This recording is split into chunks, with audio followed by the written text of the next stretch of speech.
I'm sure you can literally feel the serotonin, the dopamine coming through the screen. Look at all these books I got. Look at all these books that I got.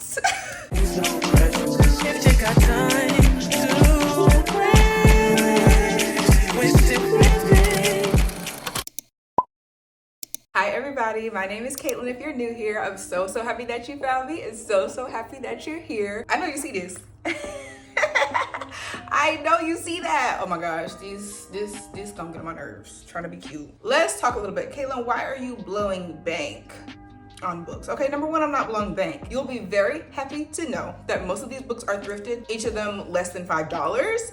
Yeah, so mind your business. Second of all, I am starting my journey on starting my own home library or apartment library if you want to get technical. I want to start a good stock of books just to have in my possession. Obviously, I still patronize libraries. I still, utilize little free libraries and try to conserve as much as we can. But I want this for me. I want this for me. And I also wanted to do it without necessarily breaking the bank. So this is kind of a collective book haul. I want to say this is about 40 books right here. And I want to say like 38 or thrifted. I don't have shelves or anything like that. We're literally just, literally straight from the ground up. Like I said, no shelves, no nothing. We're just creating a stock at this moment. Also, y'all, it's already hot. It's already hot in Georgia. If you hear the AC kicking on and off, I'm sorry, not cutting it off. It's hot, okay? Please don't forget to like, comment, and subscribe if you want to see more book, creativity, and lifestyle content from me. And without further ado, let's get into this awesome haul of books that I have. I have a vintage copy of To Kill a Mockingbird by Harper Lee, and then Jane Eyre by Charlotte Bronte. These are super old, and you might be like, girl,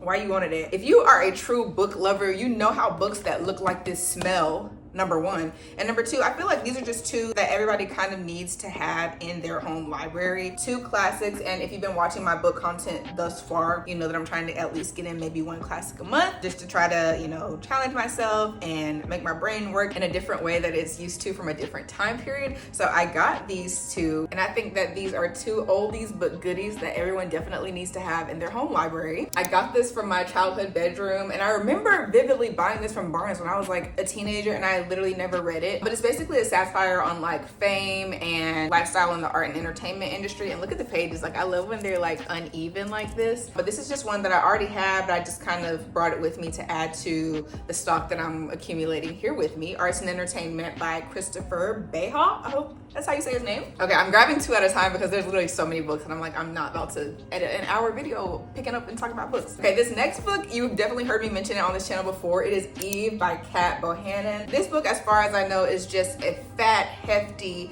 explanation and educational read about the female gender and the scientific development of the female sex. And I just thought it would be interesting because, I don't know, number one, obviously the cover called to me. Like, look how beautiful that typography is and the illustration kind of blended in with it. And I just felt like it would be super interesting because women are just such complex beings, and I feel like it'll be super interesting to read. Most of this book, though, I will say there are a lot of notes in this book. So the book actually ends like right here, and this is all just like notes and research and acknowledgments and stuff from the author. So if you think this book might be interesting to you, this is about all you'll be reading, so don't let it scare you. Every time I would go into half price, every time I would go into Target, this book would just like call out to me, so I got it for myself as a little treat recently. And next is another book that I stole from home. It's called The World Without Us by Alan Wiseman. Here, let me not cover it up. And it's basically just another one of those mental spiral overthinky type books.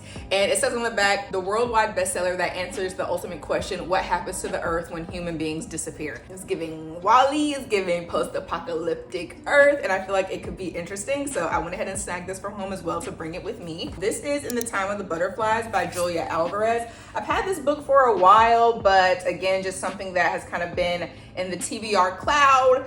It's been in book jail, it's been ignored, it's been neglected. And I feel like it is time for me to, kind of put it in my immediate line of sight and just put it on the life TBR. And I think it'll be interesting. It's about 4 sisters. There was a horrible accident and only 3 of them survived. And it's just kind of like following the story of what happened. And this one I was super excited to find at Goodwill, y'all. Okay, look, there's like a tad bit of water damage. Like if you look super closely, a tad bit of water damage, okay? But like crispy, beautiful cover still. Like I can work with this. This is Mother Thing by Ansley Hogarth, and this book I have heard such rave reviews about. It keeps popping up on my Pinterest feed for some reason. So when I found this thrifting for $1.91, best believe I snatched it expeditiously, okay? Now the theme of this book, as far as I know, is kind of heavy. It's giving mommy issues, and you know, there are some triggers and things going on, but I feel like this could be a crazy good read. And look at the illustration.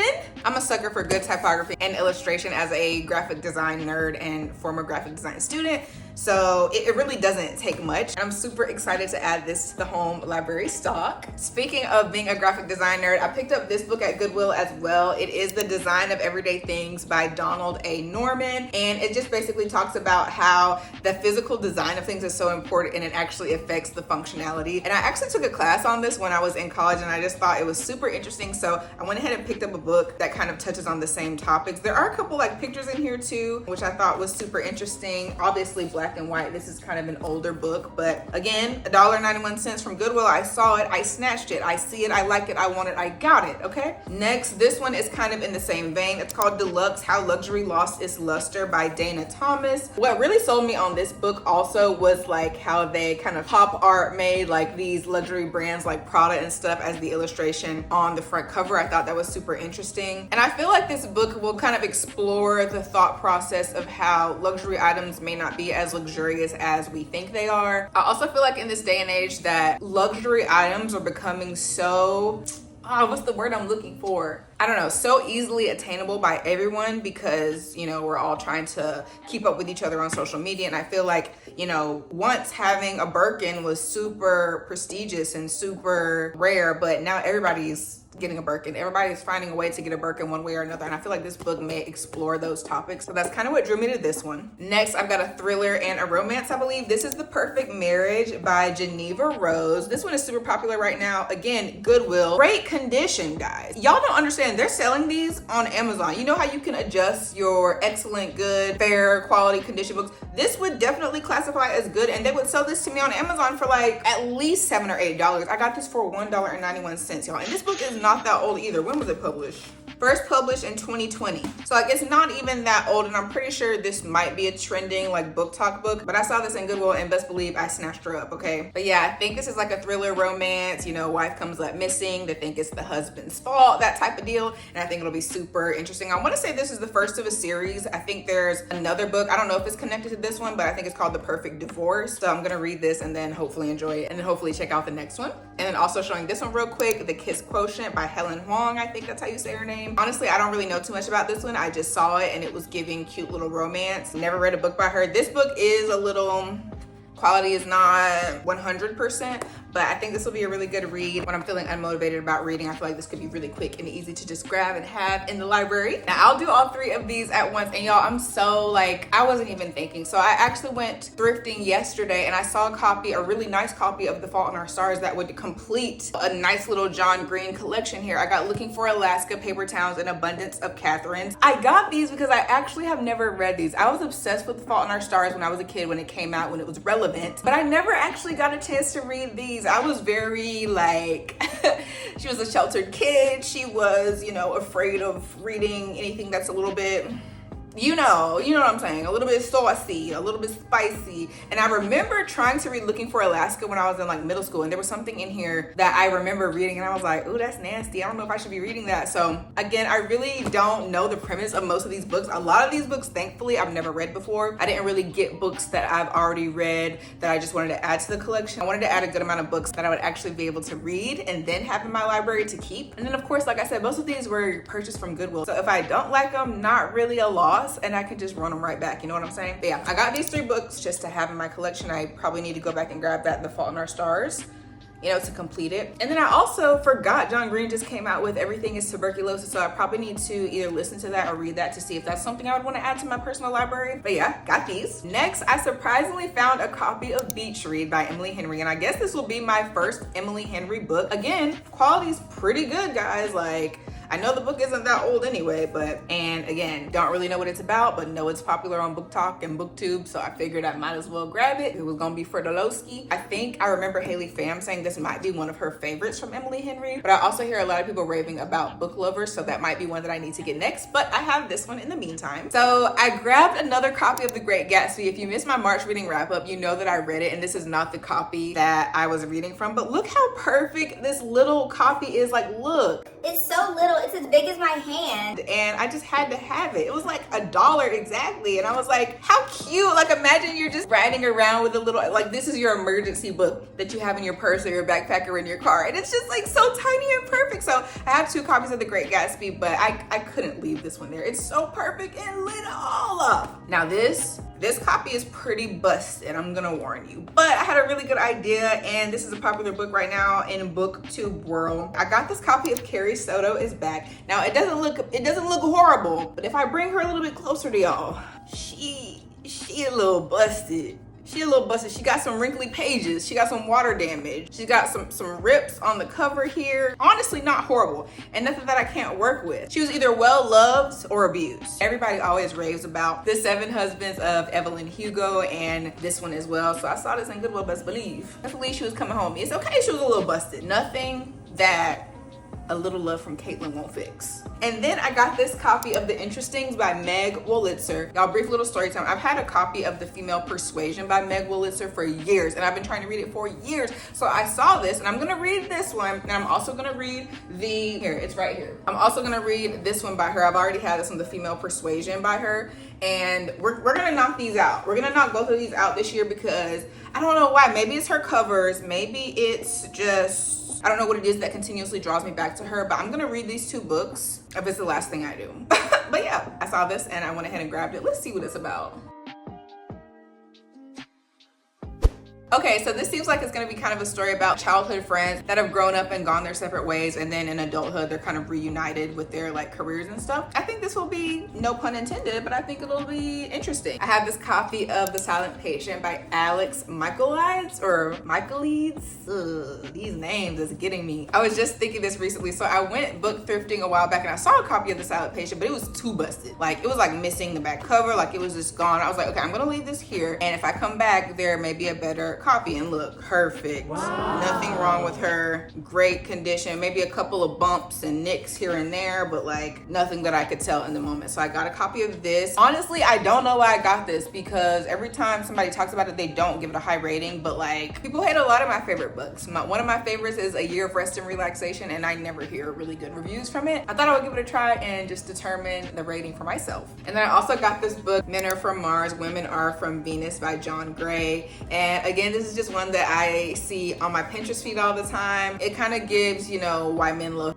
these vibes, and I thought it would be a cute little addition to the home library as well. Next, I have Same Time Next Summer by Annabelle Monaghan. Okay, I think I ate that. Annabelle Monaghan, that's right? Another romance that I feel like is super popular that I've seen before. I'm sorry, y'all, I really don't know the premise of most of these books. I really prefer to blind buy books. I like when people give me recommendations, just say you should read it, it's good. I don't really know too much, so I'm not really giving very good explanations about the books that I got, but hopefully you get me, and if you know, you know. But I got this one. And then recently, who was it that recommended me this book? Oh my gosh. Okay, a booktuber. I really forgot. I hate that I forgot who recommended this one, but this is The Time Traveler's Wife by Audrey Neffin. What? Okay. Y'all see this. The Time Traveler's Wife.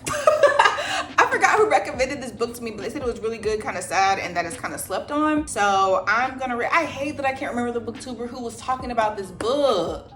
That's gonna annoy me, but I saw this and I remembered how she was raving about it, and it's a national bestseller on the top. So I was like, go ahead, snatch it up. It's thicker than I thought it was, and it looks like it's gonna be a doozy because chapter 6 is on page 364. So I'm gonna have to be in the mood for a reading marathon when I get into this. But basically, I remember her saying that this was a love story, and it has like that magical realism aspect in it, and you know, basically the trope of wrong place, wrong time for a relationship or a love story. So I went ahead and grabbed it because it sounded good. Y'all, I still have so many books left, and I have like 20 something minutes of footage, and I'm like, okay. Next, this one is super popular as well. Again, not the best copy, but I think it's good enough. And y'all know if I see Reese's Book Club on a book, I'm snatching it because she doesn't pick a bad book, really, you know. This is Where the Crawdads Sing by Delia Owens. Again, know nothing about this, but I saw Reese's stamp of approval and I've heard about this book before, so I went ahead and snatched her up. Next, I have The Defining Decade by Meg J. This is like a super popular book for just the age group of the 20-somethings. I had a friend read this a while back and he said he really liked it, and I read a couple of the first pages in it and I was intrigued, so I went ahead and picked up a copy for myself. Again, y'all, like, these books are $1.91, and I want to say the Goodwill I went to yesterday, they were having the book sale, so they were buy one get one half off, so no regrets. The books are falling. Okay. Next, I have The Boys by Katie Hafner. Gonna be honest, it was the cover that sold me. Like, it's so smooth, it's so nice, it's giving Pink Panther vibes, and I really didn't even read the back. I just kept passing by it and I was like, do you want to come home with me? I think you do, because you're just too beautiful and too perfect. So no clue what this is about, but it's going on the home library shelf. And back to classics for a second, I got a Farewell to Arms by Ernest Hemingway. Look how beautiful this edition is. I love the old-timey illustrations here, the color palette. Again, not too beat up of a copy. Again, no clue what this is about, but it is a classic that I feel like I should own, so I got it. And this one, this is our first little deviation from the thrifted book collection. This is Better Than the Movies by Lynn Painter. And y'all, I got this from Target, but I'm kind of mad because it was the book of the month at Barnes a while back and it was only $5, and I'm pretty sure they were doing the edition with the sprayed edges as well. We're not gonna talk about it. I still only paid like $7 for this, so I'm not mad. And I feel like this is a really good, you know, fast-paced read for when you just wanna read something thoughtlessly and, you know, have something easy to just gobble up and have. And again, this is another book that I hear really good things about, so I went ahead and added it to my collection. This is my duplicate Great Gatsby copy that I already tabbed up and was reading before I got the little cute one. My copy of 7 Days in June that I read already this year. If I didn't have on lip gloss, she would get a big old kiss. Oh, this is a book called The Home Apothecary by Nicole Apelian, and it just has a bunch of different little like recipes for herbs and like how they can heal you based off of what type of ailment or bodily issue that you're having. And my dad gave me this and I love this type of stuff, and it's going in the book collection as well. We're down to the last few, guys. How you feeling? Y'all, this book I have been wanting to read for years as well. This is 101 Essays That Will Change the Way You Think by Brianna Weiss. I thought you said Weiss. Wumbo. Y'all, do y'all like the SpongeBob little lo-fi background? I have been watching some of my old videos and I was like, I never have like some aesthetic business going on in the background. So we got lo-fi SpongeBob and Patrick. We got the little fireplace on, no heat because it's hot. Anyway, that's crazy how I got on that topic because I said her last name as Weist. I hear really good things about this book, deeply moving essays that significantly alter your perspective on life. And you know, I'm always down for a book like that. And again, pristine, brand new. Whenever I see really good qualities like this, I'll be like, dang, somebody threw out the wrong box. Like, I feel bad for them, but thank you. And then the last paperback I have is a fat one. This is The Republic of Plato by Alan Bloom. Guys, I am also kind of a philosophy nerd. I fell in love with philosophy, not in a sense of like I study it all the time, like that's my thing obviously, but I fell in love with it when I took a philosophy course in my first year of college. I remember how I just couldn't get enough, and it's really because I had an amazing professor. Shout out Dr. Hooley. Not the ad ruining the vibe. I'll wait. But yeah, she really got me interested in philosophy and Plato specifically. So I got this big old fat book about Plato's principles and Plato's philosophies that I could just have as reference and read for, you know, some nerdy entertainment whenever I want to. And that's my last paperback that I have in this collection. Now, I'm never really a hardback one, but I really ran into some beautiful and pretty good quality hardcover copies. I'm super excited to add these to the collection. So first I have Untamed by Glennon Doyle. And again, y'all know when I see that stamp of approval, I don't really ask too many questions, but again, I'm pretty sure this is just one of those amazing self-help books that alter your perspective about, you know, just living your life authentically and just living as a liberated woman. And I think this will be a good read and a good one to have in the stash. Y'all, I'm so like, I really fumbled too, because I want to say right next to this book, they had the companion journal to go with it and it was blank and I left it there because I was like, I just want the book, but I should have got the companion journal too, because why wouldn't I? Next, I got a copy of this book called Yolk by Mary H.K. Choi, and I read like the inner flap and it sounded interesting to me in the moment and I just grabbed it. Seemed like it was, you know, that snarky, witty language and storyline that I like to read. Do I remember at all what I read? No, but look how gorgeous. And like, look, the hands holding each other. why would I leave that? Next, this book is near and dear to my heart, y'all. This was my favorite series when I was in middle school and high school. This is the first book of the Maximum Ride series called The Angel Experiment by James Patterson. And this book is basically about these kids who have basically grown up in a lab. They were infused, or like their DNA was crossed with avian DNA, so they're like part birds. And it basically just follows their stories as scientists try to attack them and abuse their already tampered DNA and just like continue to hurt them. And y'all, these books had me in an absolute chokehold. So when I saw this, I had to grab it for little Caitlin, and I will definitely be on the hunt for the rest of the books in the series because y'all, these had me bad. It was holding me by the tag of my shirt. Do you hear me? Okay, next I got a copy of Ghost of the Watchmen by Harper Lee. If you know, you know. This is the sequel or second book following To Kill a Mockingbird. And y'all, I was in high school when this came out, and I forgot. I want to say my English teacher gave us extra credit to read this since we had just finished To Kill a Mockingbird in class. But I don't think I took advantage of that extra credit. I think I was like busy or something, and I was like, I just can't do it. I found this, again, pristine copy of Ghost of the Watchmen, so I went ahead and grabbed it. And yeah, it doesn't really match my vintage copy of To Kill a Mockingbird, but like, I think y'all get it by now. Like, why wouldn't I get it? If I'm trying to build up a good, diverse home library, why would this not be a part of that? Okay, and I lied. I have read this book before, but I wanted to get a copy for my own possession because I really enjoyed it. This is Luckiest Girl Alive by Jessica Knoll. And this is basically about a girl who had this really, traumatic incident in high school. And, now it's following her story as an adult and how that affected her and how it is affecting her in her adult life. And I saw this really nice hardback copy, and I went ahead and had to snatch it. Let's see what it's looking like without its clothes. Just black and boring without the clothes on, but really good quality copy nonetheless. Next, I've never heard of this. This was a complete blind buy. This is Shrill by Lindy West. This is another one of those books that's like a memoir style. It describes it as Shrill is an uproarious memoir, a feminist rallying cry in a world that thinks gender politics are tedious and that women, especially feminists, can't be funny. So it sounds like something that would be interesting to me. And like, look at this beautiful red and yellow color palette. This was somebody's book of the month pick that they, I guess, didn't really like, but maybe I will like it. Getting to the end, guys. This is a copy of Tomorrow and Tomorrow and Tomorrow by Gabrielle Zevin. I hear all the Booktube girlies raving about how this book changed their life. Didn't know it was so fat. It's not really that fat, but like, this is kind of fat. This is kind of hefty. But again, this is a really beautiful copy, beautiful, well taken care of copy. Another book that I think Haley Pham raves about all the time. Kalila D raves about it all the time. I saw this book and it came with this little magnetic bookmark. Like, somebody returned it with this fell asleep here magnetic bookmark. So I was like, oh, that's cute. So I went ahead and grabbed it. I've also always been drawn to this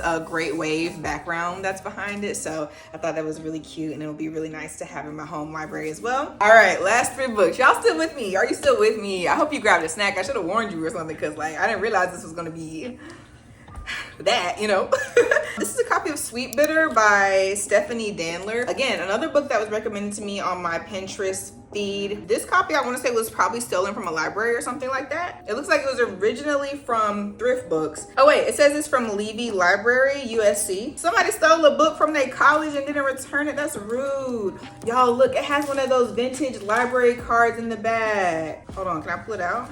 Y'all, look, it has like one of those. You don't see those anymore. Oh my gosh, that just like gave me so much nostalgia, like from checking out libraries when I was a kid. I'm not even that old, but like, I still remember certain things like this being a part of the library experience. So I thought this copy was kind of nostalgic, and I think it'll be an interesting read. All right, second to last, I have Every Day by David Levithan. And this book was super popular back in the day, especially when I was a kid. I remember basically about a being who inhabits a different body and a different life every single day, but he continues to fall in love with the same girl. And I feel like that could be an interesting story and super eye-opening and provide just a different perspective. And look just how nice this cover is. Like, I thought it was a super well taken care of copy of this book for it to be not so recently published. So I went ahead and grabbed it because I was drawn to it. And last but not least, I have Sky Falling by Mia McKenzie. Again, another one of those books that was somebody's book of the month pick that they maybe didn't like that much. I remember reading the inner pocket, the inner flap of this book, and I was intrigued by the story, so I went ahead and grabbed it. I feel like I'm gonna like it, but if I don't, like I said, no harm, no foul. pile, it will be back at Goodwill expeditiously, okay? I'm definitely not one of those people to hold on to things that, you know, serve me no purpose.